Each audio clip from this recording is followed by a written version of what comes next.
मुक्ति मार्ग। मुंशी प्रेमचंद की कहानी। सिपाही को अपनी लाल पगड़ी पर, सुंदरी को अपने गहनों पर और वैद्य को अपने सामने बैठे हुए रोगियों पर जो घमंड होता है, वही किसान को अपने खेतों को लहराते हुए देखकर होता है। झींगुर अपने ऊख के खेतों को देखता तो उस पर नशा सा छा जाता। 3 बीघे ऊख थी, इसके 600 रुपये तो अनायास ही मिल जाएंगे, और जो कहीं भगवान ने दाढ़ी तेज कर दी तो फिर क्या पूछना। दोनों बैल बुढ़े हो गए, अब की नई गोई बटेसर के मेले से ले आएगा। कहीं 2 बीघे खेत और मिल गए तो लिखा लेगा। रुपये की क्या चिंता, बनिए अभी से उसकी खुशामद करने लगे थे। ऐसा कोई न था जिससे उसने गांव में लड़ाई न की हो। वो अपने आगे किसी को कुछ समझता ही न था। एक दिन संध्या के समय वह अपने बेटे को गोद में लिए मटर की फलियां तोड़ रहा था। इतने में उसे भेड़ों का एक झुंड अपनी तरफ आता दिखाई दिया। वह अपने मन में कहने लगा, इधर से भेड़ों के निकलने का रास्ता ना था। क्या खेत की मैंड पर से भेड़ों का झुंड नहीं जा सकता था? भेड़ों को इधर से लाने की क्या जरूरत?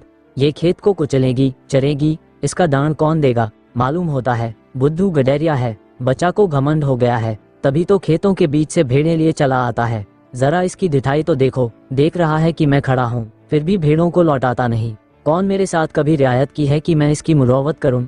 अभी एक भेड़ा मोल मांगूं तो 5 ही रुपये सुनावेगा। सारी दुनिया में 4 रुपये के कंबल बिकते हैं, पर यह 5 रुपये से नीचे की बात नहीं करता। इतने में भेड़ें खेत के पास आ गईं। झींगुर ने ललकार कर कहा, अरे ये भेड़ कहाँ लिए आते हो?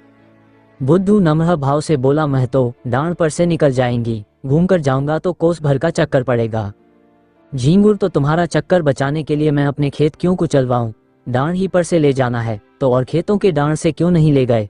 क्या मुझे कोई चूहड़ चमार समझ लिया है, या धन का घमंड हो गया है? लौटाओ इनको। बुद्धू, महतो आज निकल जाने दो, फिर कभी इधर से आऊं तो जो सजा चाहे देना। झींगुर कह दिया कि लौटाओ इन्हें, अगर एक भेड़ भी मेड़ पर आई तो समझ लो तुम्हारी खैर नहीं।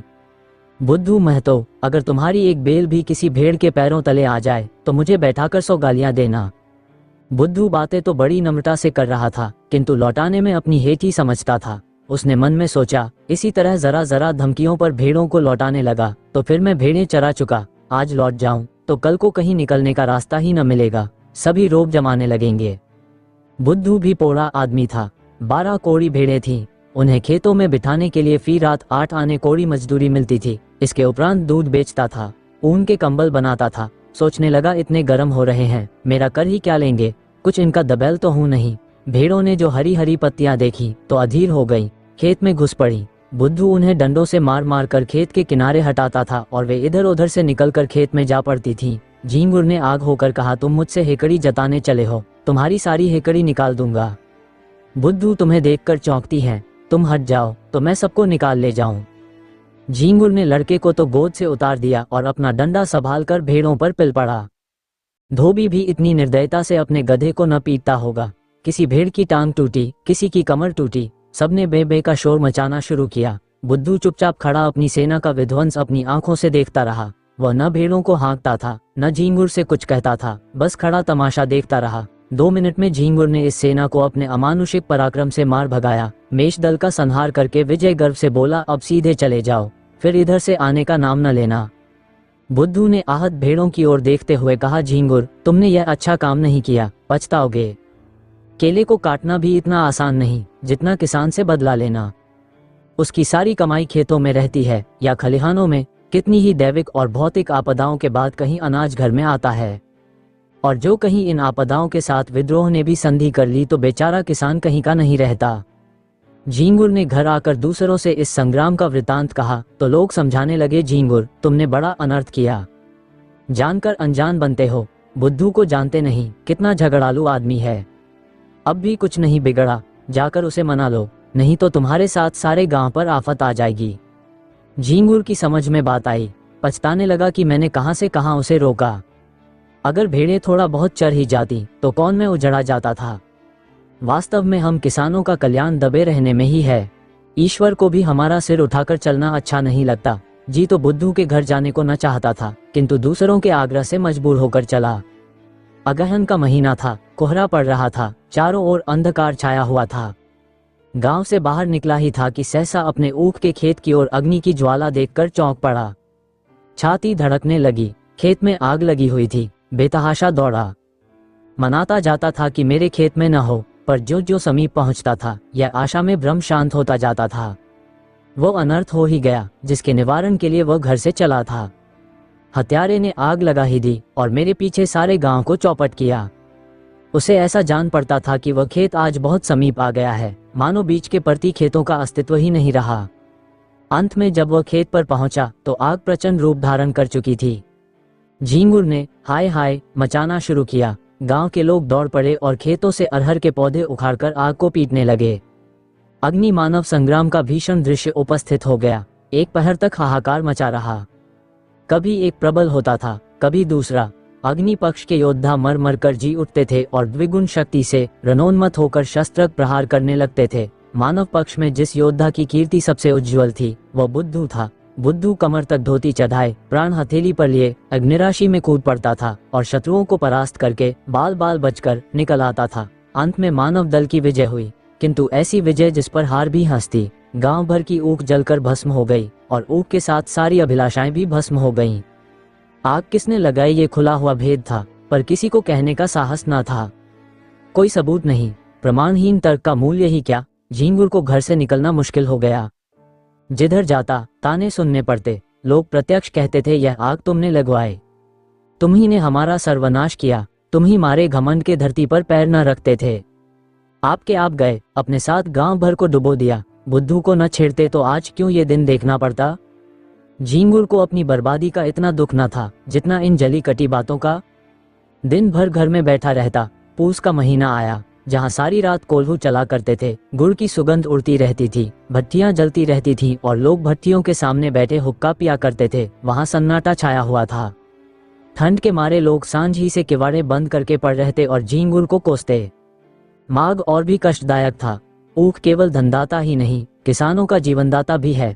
उसी के सहारे किसानों का जाड़ा कटता है। गरम रस पीते हैं, ऊख की पत्तियां तापते हैं, उसके अगोरे पशुओं को खिलाते हैं। गांव के सारे कुत्ते जो रात को भट्टियों की राख में सोया करते थे ठंड से मर गए। कितने ही जानवर चारे के अभाव से चल बसे। शीत का प्रकोप हुआ और सारा गांव खांसी बुखार में ग्रस्त हो गया। और यह सारी विपत्ति झींगुर की करनी थी, अभागे हत्यारे झींगुर की।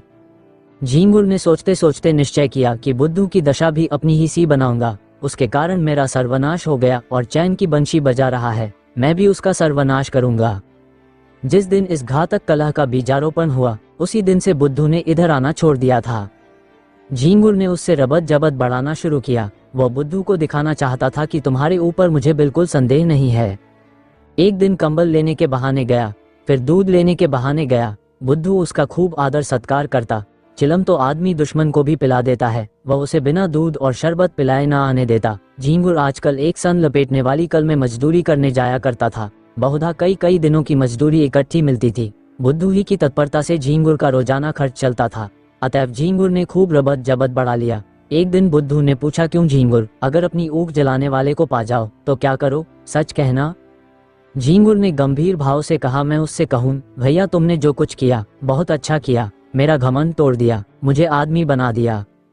बुद्धू मैं जो तुम्हारी जगह होता तो बिना उसका घर जलाए न मानता। झींगुर 4 दिन की जिंदगानी में बैर विरोध बढ़ाने से क्या फायदा है, मैं तो बर्बाद हुआ ही, अब उसे बर्बाद करके क्या पाऊंगा। बुद्धू बस यही आदमी का धर्म है, पर भाई क्रोध के बस में होकर बुद्धि उल्टी हो जाती है। फागुन का महीना था। किसान ऊख बोने के लिए खेतों को तैयार कर रहे थे। बुद्धू का बाजार गर्म था। भेड़ों की लूट मची हुई थी। 2-4 आदमी नित्य द्वार पर खड़े खुशामदे किया करते। बुद्धू किसी से सीधे मुंह बात न करता। भेड़ रखने की फीस दूनी कर दी थी।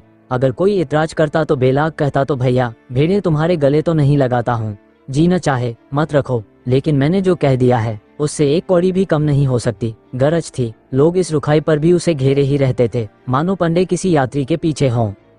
लक्ष्मी का आकार तो बहुत बड़ा नहीं और वह भी समयानुसार छोटा बड़ा होता रहता है। यहाँ तक कि कभी वह अपना विराट आकार समेटकर उसे कागज के चंद अक्षरों में छिपा लेती है।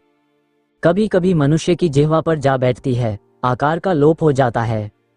किंतु उनके रहने को बहुत स्थान की जरूरत होती है। वह आई और घर बढ़ने लगा। छोटे घर में उनसे नहीं रहा जाता। बुद्धू का घर भी बढ़ने लगा। द्वार पर बरामदा डाला गया। 2 की जगह 6 कोठरियां बनवाई गईं। यूं कहिए कि मकान नए सिरे से बनने लगा। किसी किसान से लकड़ी मांगी, किसी से खपरों का आहवा लगाने के लिए उपले, किसी से बांस और किसी से सरकंडे। दीवार की उठवाई देनी पड़ी। वह भी नकद नहीं, भेड़ों के बच्चों के रूप में। लक्ष्मी का ये प्रताप है। सारा काम बेगार में हो गया। मुफ्त में अच्छा खासा घर तैयार हो गया। गृह प्रवेश के उत्सव की तैयारियां होने लगी। इधर झींगुर दिन भर मजदूरी करता तो कहीं आधा पेट अन्न मिलता। बुद्धू के घर कंचन बरस रहा था। झींगुर जलता था तो क्या बुरा करता था। यह अन्याय किससे सहा जाएगा।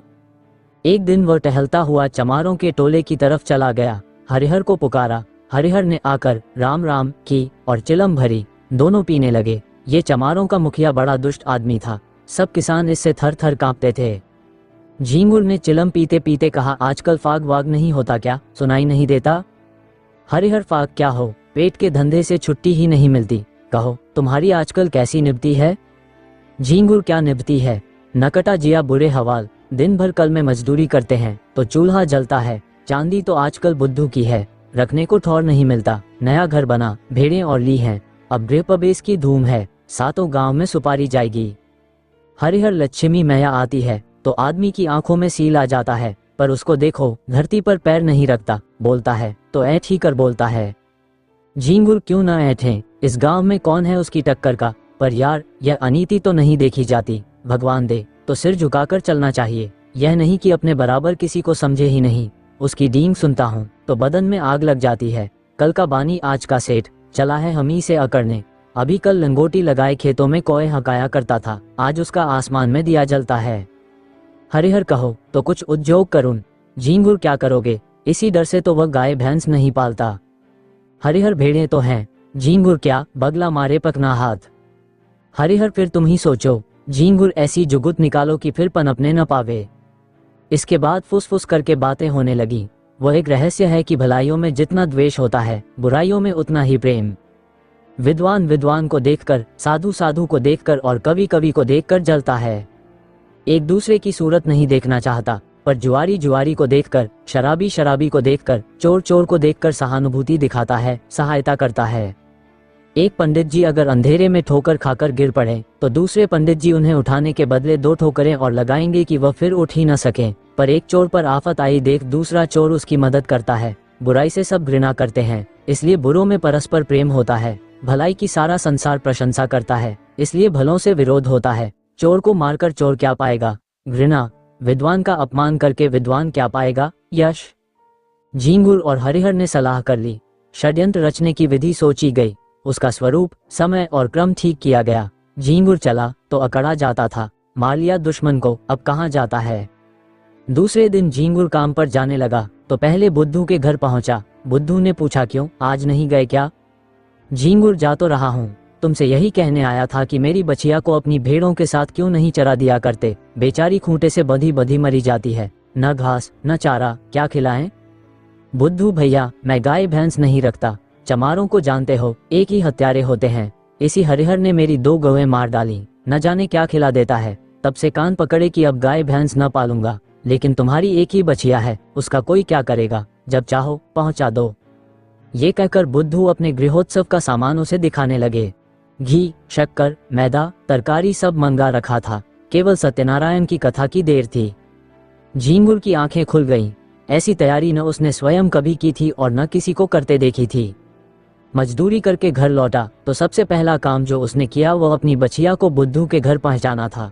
उसी रात को बुद्धू के यहाँ सत्यनारायण की कथा हुई। ब्रह्मभोज भी किया गया। सारी रात विप्रों का आगत स्वागत करते गुजरी। भेड़ों के झुंड में जाने का अवकाश ही न मिला। प्रातःकाल भोजन करके उठा ही था, क्योंकि रात का भोजन सवेरे मिला कि एक आदमी ने आकर खबर दी, बुद्धू तुम यहाँ बैठे हो, उधर भेड़ों में बछिया मरी पड़ी है। भले आदमी, उसकी पगहिया भी नहीं खोली थी। बुद्धू ने सुना और मानो ठोकर लग गई।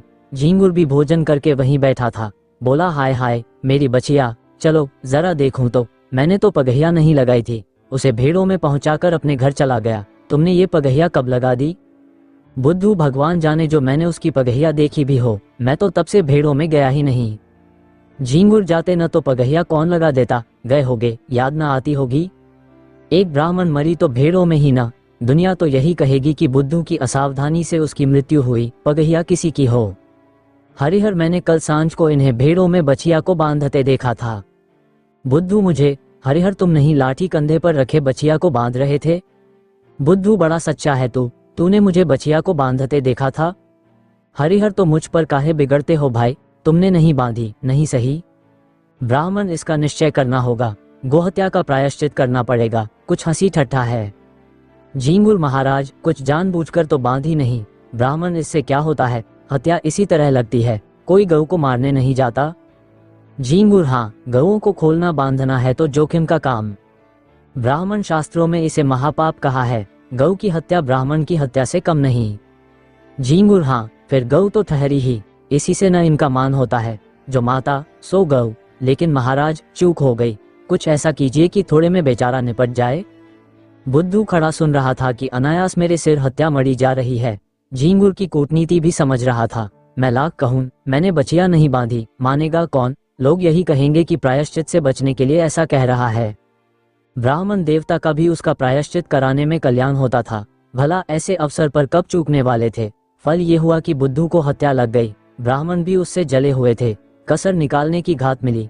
3 मास का भिक्षा दंड दिया, फिर 7 तीर्थ स्थानों की यात्रा, उस पर 500 विप्रों का भोजन और 5 गौओं का दान। बुद्धू ने सुना तो बदिया बैठ गई, रोने लगा तो दंड घटाकर 2 मास कर दिया। इसके सिवा कोई रियायत नहीं हो सकी, न कहीं अपील न कहीं फरियाद। बेचारे को ये दंड स्वीकार करना पड़ा।